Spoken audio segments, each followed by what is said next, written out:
বিশ্বব্যাংকের আর্থিক সহায়তায় বালু, তুরাগ, শীতলক্ষ্যা ও ধলেশ্বরী নদীকে দখল ও দূষণমুক্ত করতে চায় সরকার। তবে এই কাজ শুরু করতে সময় লাগবে অন্তত 2 বছর। জানুয়ারিতে এশীয় উন্নয়ন ব্যাংকের অনুদানে 12 কোটি টাকায় তুরাগ নদী রক্ষার কাজ শুরু হবে বলে জানিয়েছে পরিবেশ উপদেষ্টা সৈয়দা রেজওয়ানা হাসান। বান্ডেল থাকলে প্রতি সেনমানিতে টাকা বাঁচবে। বিকাশ সেনমানি বান্ডেল কিনে জিতুন প্রতি লেনদেনে। নারায়ণগঞ্জের সোনারগাঁয়ে শীতলক্ষ্যা দখল হচ্ছে নতুন করে। বালু ভরাট করে প্রায় 1 একর জমি দখল করেছে প্রভাবশালীরা। মুন্সিগঞ্জের পাশে ধলেশ্বরীর 2 তীরে হয়েছে শিল্প কলকারখানা। 2019 সালে 256টি অবৈধ স্থাপনা উচ্ছেদ শুরু হলেও মাসখানেকের মধ্যে বন্ধ হয়ে যায় সে অভিযান। সেখানে এখন অবৈধ স্থাপনা প্রায় 900।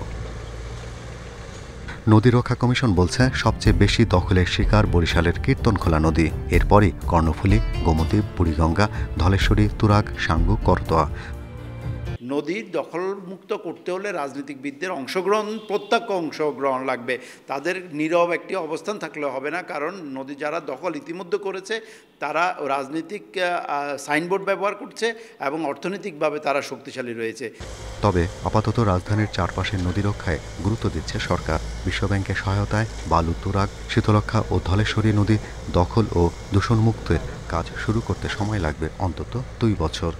ডিসেম্বরে বোর্ড সভায় তুলবার আগে কিন্তু আমাদের এখান থেকে প্রকল্পগুলো অনুমোদিত হতে হবে। ওইটা হলে ডিসেম্বরে উঠবে, আর ওটি যদি না হয় তাহলে পরবর্তী বোর্ড সভার জন্য অপেক্ষা করতে হবে। কিন্তু ওয়ার্ল্ড ব্যাংক কমিটেড যে তারা আমাদেরকে এই কাজে ফান্ড দেবে। বিশ্বব্যাংক এবং এডিবি তাদের দুজনেরই আসলে নিজস্ব পদ্ধতি আছে, নিজস্ব ব্যুরোক্রেসি আছে, তাতে 2 বছরের আগে কোনো কিছু শুরু করা সম্ভব না।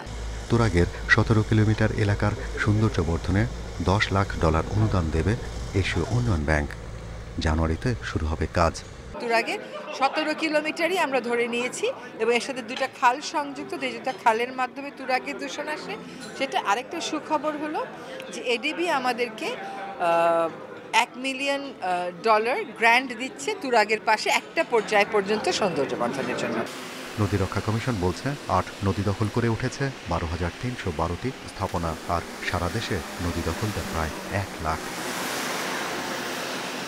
Shahriar Anirban, independent news, Dhaka.